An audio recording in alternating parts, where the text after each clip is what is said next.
Good morning everyone. आज हमारी जो पोयम है वो तुलसीदास द्वारा लिखी गई है। तुलसीदास ने भरत और राम के मिलन का जो चित्र हमारे सामने प्रस्तुत किया है, शायद उस चित्र से, उस मिलन से बढ़कर कोई चित्र इतना मनोरम हो ही नहीं सकता। उन्होंने दो भाइयों के प्रेम का ऐसा सजीव चित्रण हमारे सामने किया है, ऐसा लगता है कि साक्षात वो भरत और राम हमारे आंखों के सामने है। तुलसीदास की काव्यगत शैली तो आप समझते ही हैं, कितनी प्रसिद्ध है, कितने अनोखे ढंग से वो प्रस्तुत करते हैं। लेकिन जो भरत और राम का मिलन है रामायण में, वो तो देखते ही बनता है। भरत राम के मिलन की बात हम करेंगे इस पोयम में। उससे पहले तुलसीदास का जीवन परिचय जान लेते हैं। तुलसीदास का जन्म 1532 में हुआ था और वो ऐसा माना जाता है कि उनका जन्म बांदा जिले के राजापुर गांव में हुआ था। इनका बचपन जो है वो बहुत कष्टों में बीता। इन्हें अपने माता पिता का वियोग सहन करना पड़ा था और गुरु नरहरि दास की कृपा से इनको राम भक्ति का मार्ग मिला था। तुलसीदास की जितनी भी रचनाएं हैं उनमें हमें राम भक्ति, राम के प्रति उनकी श्रद्धा, ये सब देखने को मिलती है। और इनका विवाह रत्नावली नामक युवती से हुआ था, ऐसा माना जाता है। कहते हैं कि रत्नावली की फटकार से ही वो वैरागी बनकर राम भक्ति में विलीन हो गए थे, क्योंकि वो उनकी तरफ ध्यान नहीं देते थे। विरक्त होकर ये काशी, चित्रकूट, अयोध्या आदि तीर्थों पर भ्रमण करते रहे और इनका निधन काशी में सन 1623 में हुआ। ठीक है। तो जब कोई कवि साक्षात उस जगह पर जाकर उस जगह के बारे में जानता है, तो उसका मन और ज्यादा उस चीज को लिखने का करता है। वहां की जो जो चीजों से वो संपर्क करता जाता है, वहां उन चीजों को वो अपनी कविता में लिख देना चाहता है। तो उनका मन वैसे भी राम भक्ति में था, तो वो काशी गए, चित्रकूट गए, अयोध्या गए, ऐसे उन्होंने तीर्थ स्थानों पर भ्रमण किया और वहीं से प्रेरित होकर उन्होंने और ज्यादा अच्छे से लिखा। ठीक है। अगर उनकी रचनाओं की बात की जाए तो रामचरितमानस, जो कि एक प्रमुख ग्रंथ माना जाता है हिंदी साहित्य का, वो तुलसीदास द्वारा लिखा गया।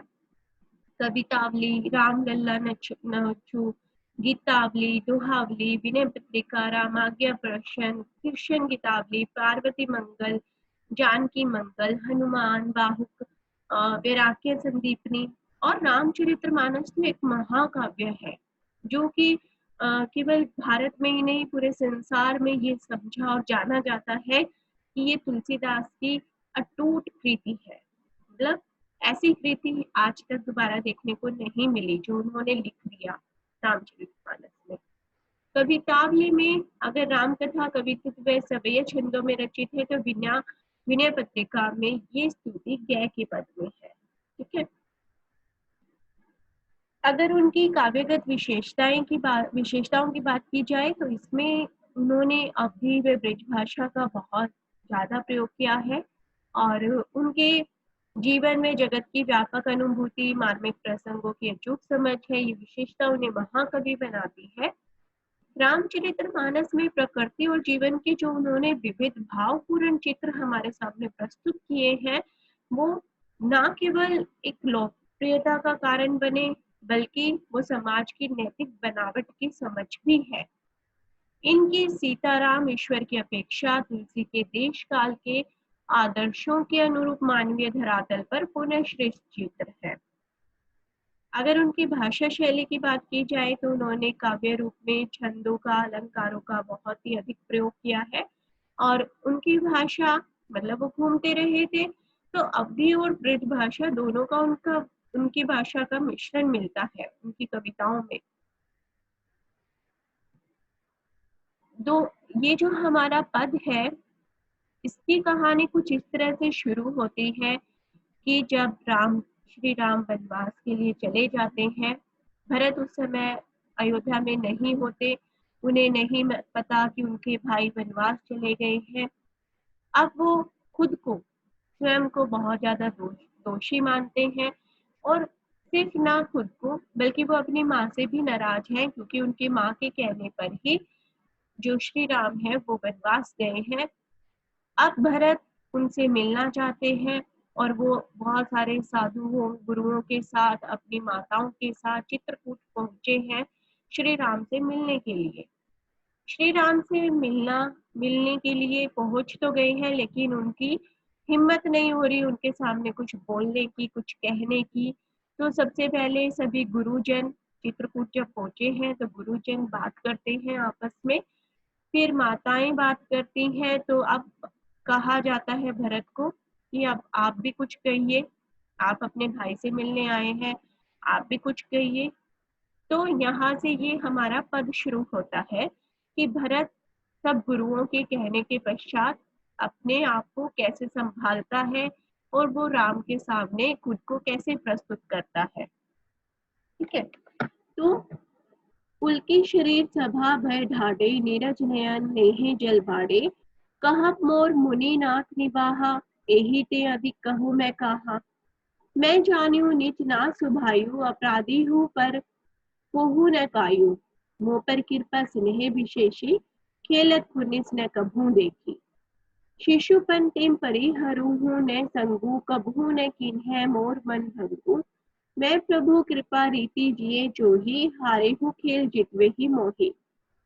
अब भरत सभी विशिष्ट जनों के साथ जब मिलने जाते हैं, वो अपनी सब गुरुजन अपनी बात कह चुके हैं। अब भरत का नंबर है या भरत की बारी है, तो वो क्या कहते हैं, वो अपने शरीर से पुलकित होकर, मतलब अपने शरीर में हिम्मत बढ़ाकर वो उठ खड़े हुए हैं और कहते हैं, जैसे ही वो कुछ कहने लगते हैं तो नीरज नयन नेह जल बाड़े, उनकी आंखों से, उनके नैनों से जल बहने लगा है और कहते हैं कि मेरा कहना तो मुनिनाथ ने ही निभा दिया है।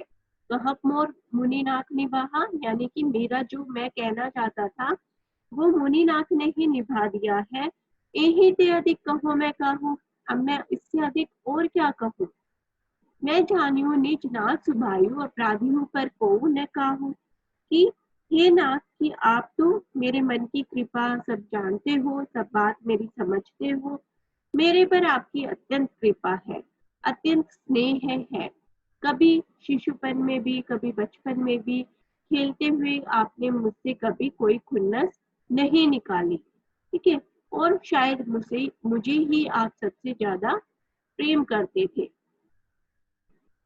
उन्होंने, वो आगे कहते हैं, उन्होंने बचपन में कभी उनका साथ नहीं छोड़ा और मैंने प्रभु की रीति को ही सदैव हृदय से जिया है। आखिरी लाइन जो है इसमें दोहे से पहले कि मैं प्रभु कृपा रीति जिए जो ही, और मैंने ऐसी प्रभु की कृपा को ही अपने हृदय में संजो के रखा है। हारहू खेल जितावे ही मोही, कि अर्थात वे मुझे खेल में हमेशा जिता देते थे। अगर मैं हारने वाला भी होता था तो वो मुझे हमेशा जिता देते थे। ठीक है, अगर दोहे की बात की जाए, महु स्नेह सकोच बस सन्मुख कहीं न बैन, दर्शन तृप्ति ने आजू लगी प्रेम प्यासे ने, कि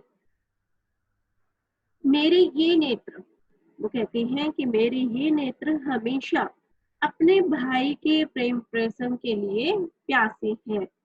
मैं चाहता हूँ कि मेरा भाई हमेशा मेरे साथ रहे, उनका प्यार मेरे साथ हमेशा बना रहे। और अब जो मेरे नेत्र हैं, जब वो वनवास आ गए हैं, मैं अयोध्या में अकेला पड़ गया हूँ, तो मुझे वो प्रेम दोबारा चाहिए, उस प्रेम की तृप्ति दोबारा चाहिए। मैं उस भाई के प्रेम से तृप्त होना चाहता हूँ। ठीक है, पहले पद की व्याख्या पूरी हो गई है। अगर इसके विशेष की बात की जाए तो इसमें अवधी भाषा का बहुत सुंदर प्रयोग किया गया है, तुकांत कविता है और चौपाई, दोहा छंद है, रूपक और अनुप्रास अलंकारों का भी कहीं कहीं बहुत सुंदर प्रयोग हुआ है। ठीक है, अब आगे भरत क्या कहते हैं वो जानते हैं।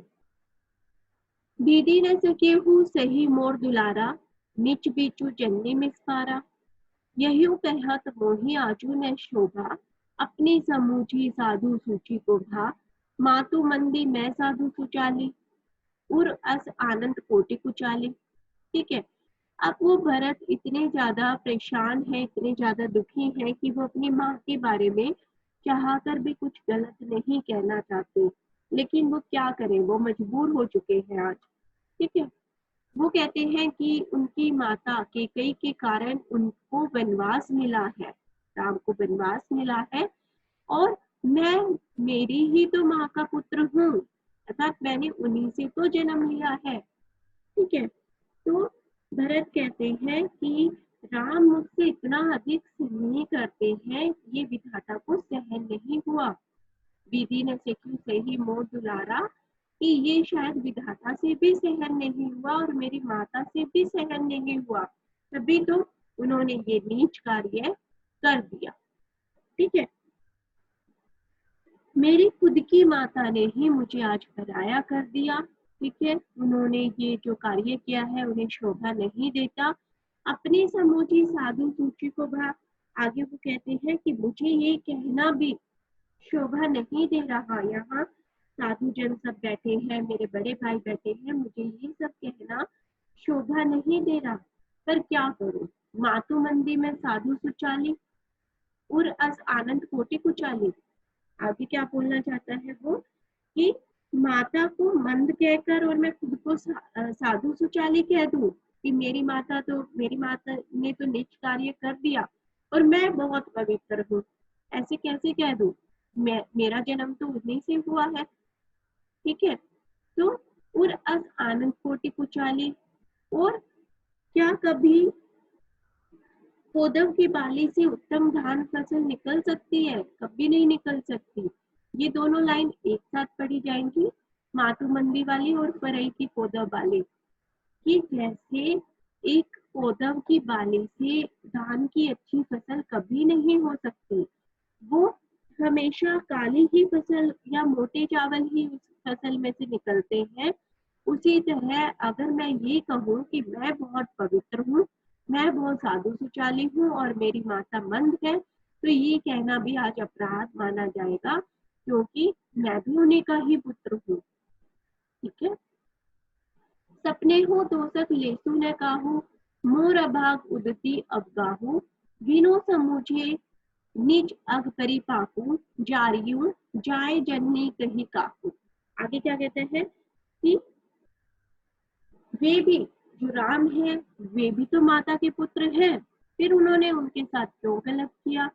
ठीक है, और मुक्ता परसव की संभुक काली, मतलब कि क्या काला मूंगा श्रेष्ठ मोती प्रकट कर सकता है, नहीं कर सकता। अर्थात वो क्या कहना चाहते हैं कि एक दुराचारी माता का पुत्र तो दुराचारी ही होगा। वे अपने आप को हर तरह से अब दोषी मानते हैं और बहुत ज्यादा उन्हें मन ही मन पछतावा हो रहा है। ठीक है, और अपनी माँ को वो डायरेक्ट कुछ ना बोलकर इनडायरेक्ट वे में बहुत कुछ बोलने जा रहे हैं।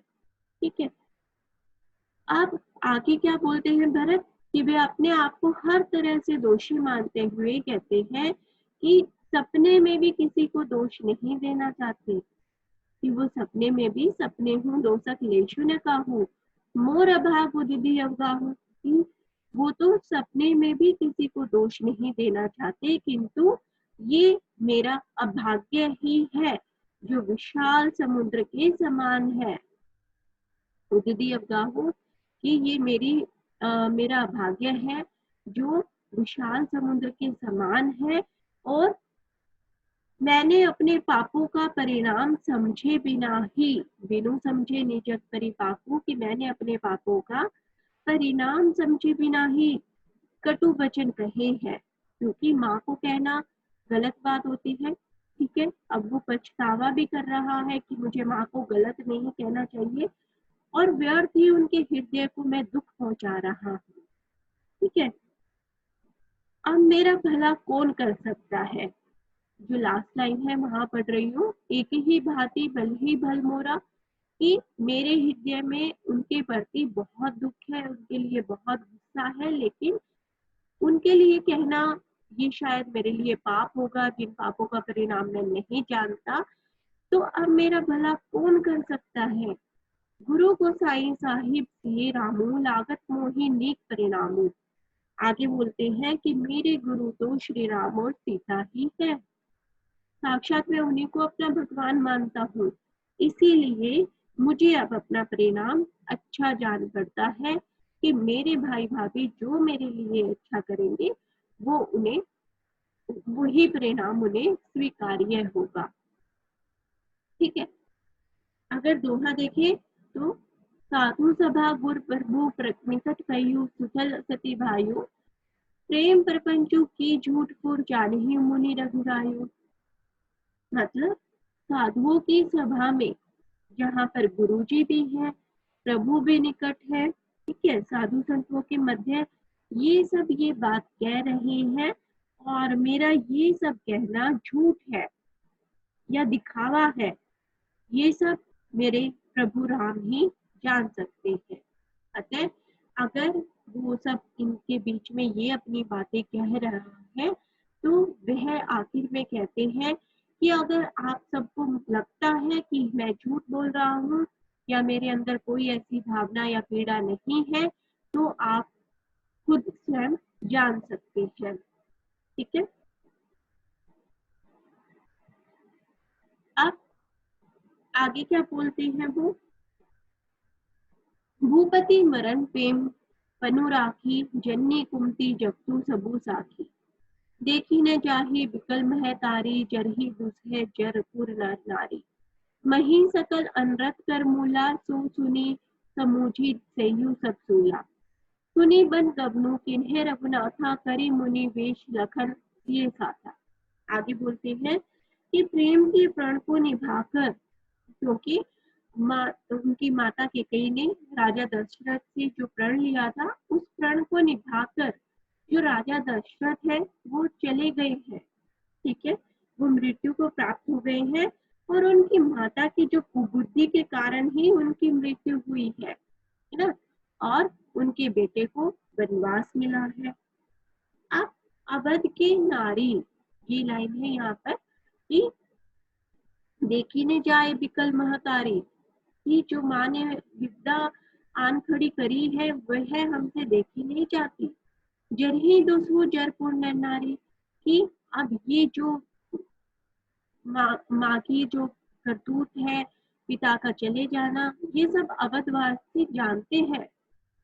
वही सकल अनर्थ कर मूला सो सुनी समुचित सब सूला, कि इन सब अनर्थों के दोषी वे खुद को भी मान रहे हैं और वो ये कहते हैं कि अभी इस ताप पे ये अयोध्या वासी भी जल रहे हैं।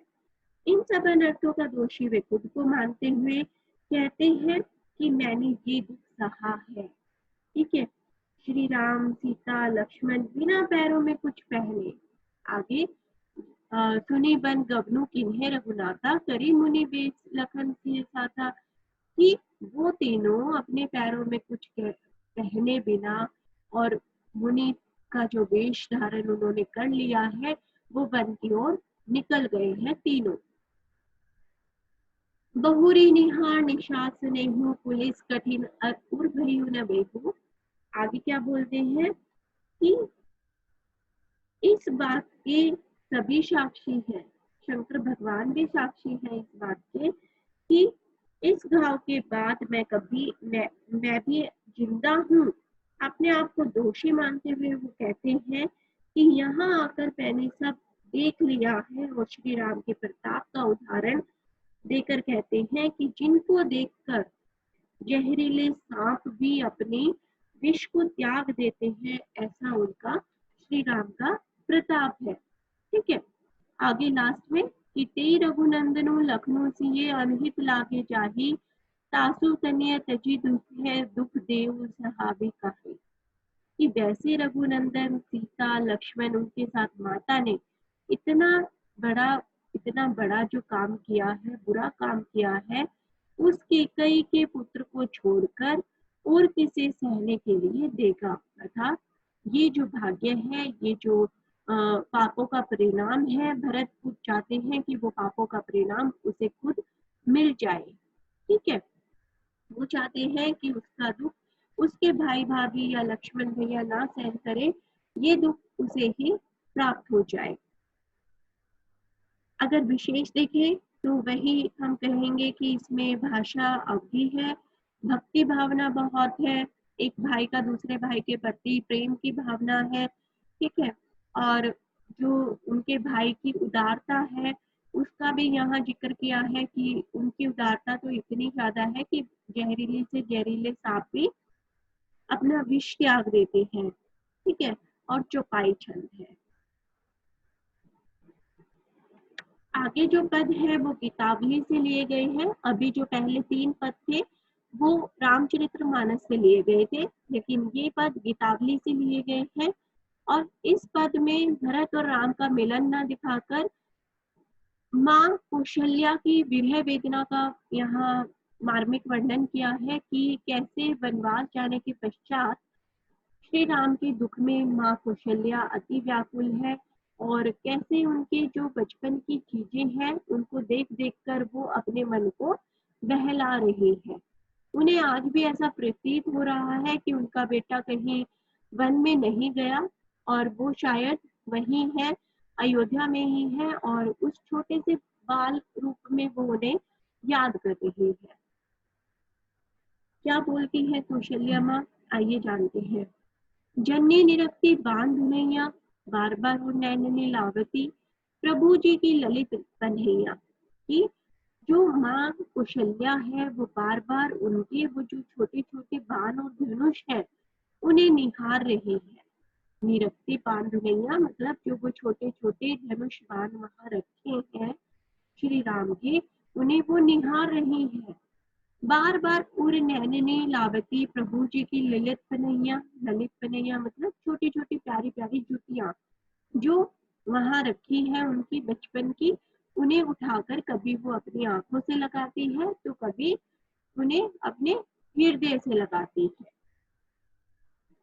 कबहू प्रथम ज्यों जाए जगावती, कही प्रिय बचन सवारे, उठू तात बलि मातु बदन पर, अनुज सखा सब द्वारे।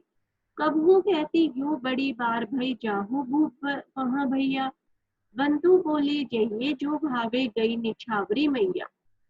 कबहू समूझी वन गमन राम को, रही चकी चित्र लेखी सी, तुलसीदास वह समय कहे ते लागती प्रीति सिखी सी। आगे वो कहती है कभी कभी वो सुबह सुबह जाकर उनके कक्ष में जाती है और उन्हें उठाने की कोशिश करती है। कहती है उठू तात बले मातु बदन पर, अनुज सखा सब द्वारे। उनके बदन पर, उनके कोमल तन पर हाथ फेरते हुए वह उन्हें उठाती है और कहती है कि तुम्हारे सब भाई उठकर तुम्हारा इंतजार कर रहे हैं। कबहू कहती यूं बड़ी बार भई, जाहू भूख पर हाँ भैया, कि बहुत देर हो गई भैया तुम अभी तक नहीं जागे, ठीक है। तो कई बार तो वह उन्हें उठाने के लिए उनके तन पर हाथ फेरती है, उन्हें उठाती है, कहती है कि तुम्हारे सब भाई तुम्हारा दरवाजे पर द्वार पर इंतजार कर रहे हैं। और कभी कहती है कि तुम बहुत देर हो गई अभी तक नहीं उठे, बंधु बोले जइयो जो भावे, गई निछावरी मैया। कबहू समूची बन गमन राम को, रही चकी चित्र लेखी सी, तुलसीदास वह समय कहे ते लागती प्रीति सीखी सी। कि कभी कहते हैं कि उठो बहुत देर हो गई है, अब जाओ अपनी पसंद का खाना खा लो सब भैया सब मिलकर। लेकिन जब अचानक ही उन्हें ये प्रतीत होता है कि अब वहां पर राम नहीं है, वहां राम नहीं है, तो वो एक चित्र के समान स्थिर हो जाती है। मतलब एकदम उन्हें धक्का लगता है, उन्हें फील होता है कि अब उनका बेटा वहां नहीं है, और वो एक स्टैचू की तरह बनकर खड़ी रह जाती है, स्थिर रह जाती है। आगे तुलसीदास वह समय कहे ते लावती प्रीति सीखी सी, सीखी यहाँ मोर को कहा है, ठीक है। तो तुलसीदास कहते हैं कि जैसे मोर बारिश में अपने पंखों को फैलाकर पंखों को फैलाकर खुश होकर नाचता रहता है, लेकिन अचानक जब वो अपने पैरों की तरफ देखता है तो उसे बुरा सा प्रतीत होता है और वह नाचना बंद कर देता है, ठीक है। उसका मन जो है वो दुख और पीड़ा से भर जाता है जब वो अपने पैरों की तरफ देखता है। तो इसी प्रकार जब कौशल्या माँ को आभास होता है कि अब उनका बेटा उधर नहीं है, तो वो अचानक से हैरान हो जाती है और स्थिर हो जाती है। ठीक है। अगर विशेष देखें तो यहाँ पर अवधी भाषा का नहीं, ब्रज भाषा का ज्यादा प्रयोग हुआ है। वात्सल्य रस है क्योंकि एक माँ का एक पुत्र के प्रति प्रेम दिखाया है। अनुप्रास अलंकार कई जगह है, कई जगह यूज हुआ है, जैसे कभू, कहती, की बार बार पुनरावृत्ति हुई है, बार बार में भी अनुप्रास अलंकार है। उसके अलावा पुनरुक्ति प्रकाश अलंकार है, रूपक अलंकार भी एक दो जगह हमें देखने को मिलता है। और पूरे पद में गीतात्मकता विद्यमान है, प्रभावमयता है और गीतात्मकता है। दूसरा पद कैसे लिखा जाएगा कि रागो एक बार फिर आवो, एबर बजी बिलो की आप हो, बहुरे बन ही सिजाओ, कि एक बार तो लौट आओ। अब जो माता है, अब उन्हें जब आभास हो गया है कि उनका बेटा वनवास चला गया है, तो वो कहती है कि एक बार तो लौट आओ, चाहे इन घोड़ों को देखकर वापिस चले जाना। जे पे प्याई पोखी कर पंकज बार बार चुचकारे, क्यों जीवी ही मेरे राम लाडीले ते अब निपट बिसारे। कि इन घोड़ों को तुम पानी पिलाते थे, अब उन्हीं जीवों को तुम भूल गए हो। हे राम, क्या तुम इन जीवों को भूल गए हो? लेकिन भरत सोबने सार करत है, अति प्रिय जानी थी। जो भरत है वो इन घोड़ों की देखरेख करता है। ठीक है, वो इन घोड़ों की देखरेख करता है, ध्यान रखता है, लेकिन तुम्हारे बिना फिर भी इनके लिए बहुत अधूरापन है। वो इतने कमजोर होते जा रहे हैं कि जैसे कोई कमल पुष्प हिमपात का मारा हो ना। तद्यपि इन्हीं दिन होत झावरे, झावरे मतलब कमजोर होते जा रहे हैं। मानो मानो जैसे कोई कमल का फूल बर्फ में, हिमपात में मुरझा जाता है। सुनहो पति जो राम में ही बन कहियो मातु संदेशो, तुलसी मोही और सबिहने थे, इन्हीं को बड़ो अंदेशो। आगे क्या कहती है माता, अब वो राह चलते आदमियों को भी रोक रही है। राह चलते लोगों से वो कह रही है कि तुम्हें, अगर तुम बन जा रहे हो या उस रास्ते पे तुम्हें मेरे राम मिल जाते हैं, तो उन्हें मेरा संदेश जरूर पहुंचा देना कि उनके बिना उनकी माता, उनके घोड़े सब बहुत कमजोर होते जा रहे हैं, सब बहुत उदास है। एक बार आकर उनसे मिल लो, चाहे तुम वापस फिर से लौट जाना। ठीक है, उम्मीद करते हूँ पद समझ आए होंगे। क्वेश्चन आंसर देख लेते हैं एक बार कि हारहूं खेल जीतावे ही मोही, भरत के इस कथन का क्या आशय है। वो कहते हैं कि कभी भी उनके भाई ने उनको हारने नहीं दिया।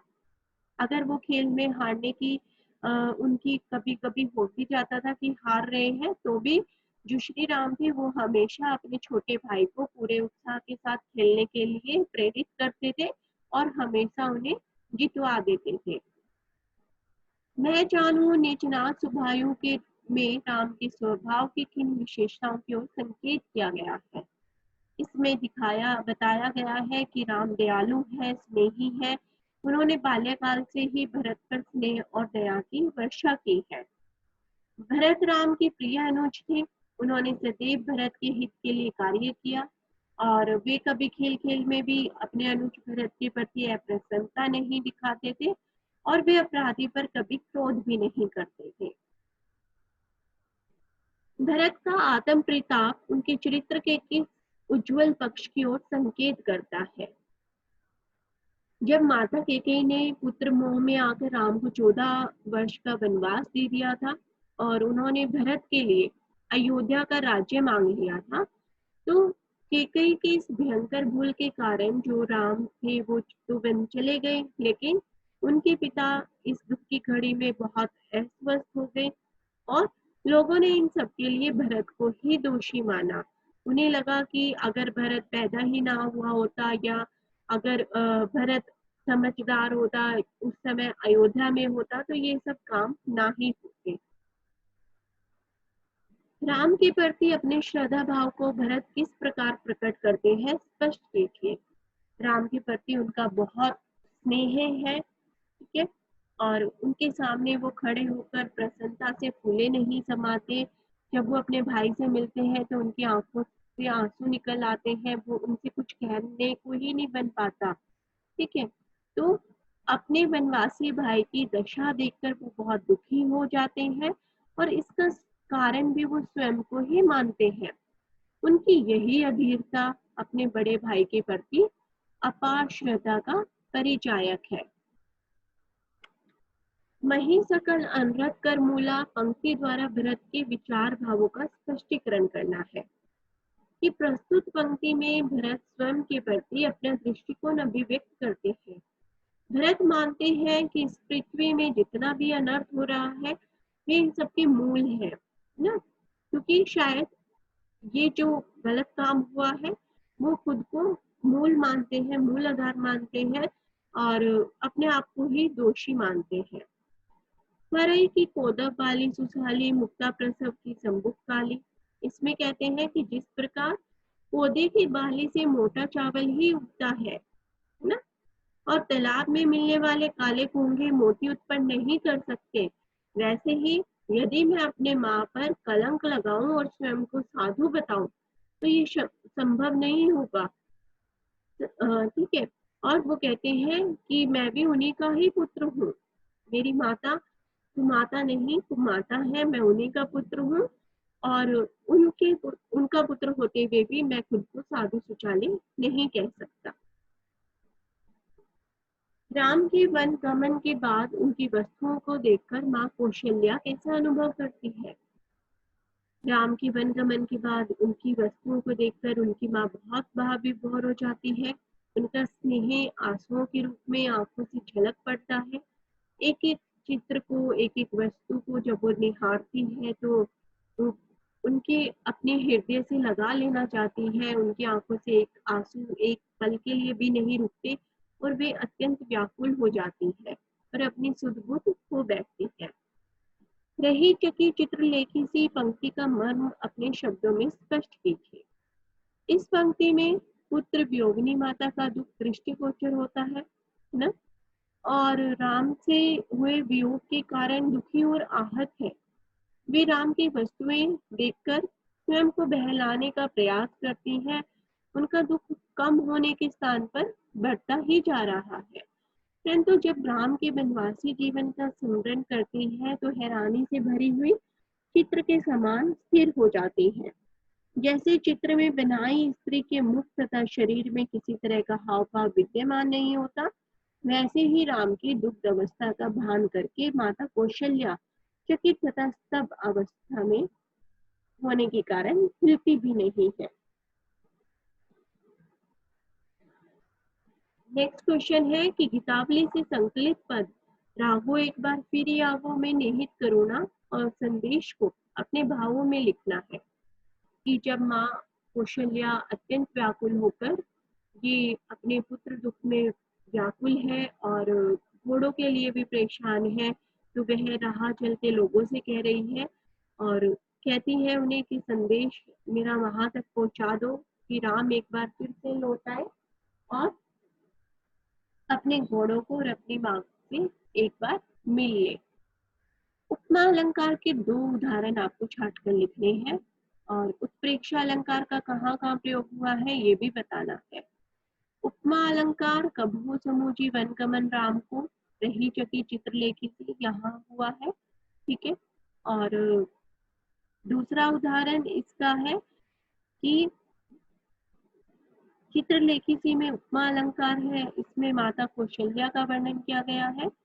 और दूसरा हम कह सकते हैं कि वह तुलसीदास वह समय कहे थे लाखी प्रीति सीखी सी, जहाँ मोर से उसकी तुलना की गई है कि वर्षा के समय कैसे मोर प्रसन्न होकर नाचता है, लेकिन जब अपने पैरों को देखता है तो अचानक वह परेशान हो जाता है, ठीक है। उत्प्रेक्षा अलंकार का प्रयोग गीतावली के दूसरे पद की इस पंक्ति में हुआ है, तदपि तिन्हि दिन होत झांवरे मनहु कमल हिम सारे, ठीक है। और इसमें राम वियोगी घोड़ों की मुरझाई दशा की संभावना ऐसे कमलों से की गई है जो बर्फ की मार को सहन करते हैं। पठित पदों के आधार पर सिद्ध कीजिए कि तुलसीदास का भाषा पर पूरा अधिकार। ये बिल्कुल उचित है, क्योंकि उन्होंने संस्कृत, ब्रिज और अवधी तीनों भाषा के वो ज्ञाता थे, और उन्होंने भरत राम प्रेम में अवधी भाषा का प्रयोग किया है, तो पद में ब्रिज भाषा का प्रयोग किया है। और दोनों की भाषाओं में मधुरता, सुंदर शब्द विन्यास दृष्टिगोचर होता है। भाषा एकदम सरल सहज है, और कितावली की रचना पद शैली में हुई है। उसमें अनुप्रास अलंकार का प्रयोग भी सर्वत्र देखा जाता है। उपमा अलंकार और उत्प्रेक्षा अलंकार की छटा भी पदों को सौंदर्य निखार देती है। ठीक है, उम्मीद करती हूँ आपको पूरा चैप्टर समझ आया होगा। दोनों ही कविताएं जो गीतावली से पद लिए गए हैं और रामचरितमानस के पद हैं, 3 पद रामचरितमानस के और 2 पद गीतावली के। उम्मीद करती हूँ आपको पांचों पद बहुत अच्छे से समझ आ गए होंगे, तो आप अच्छे से रिवाइज करना। ठीक है, थैंक यू।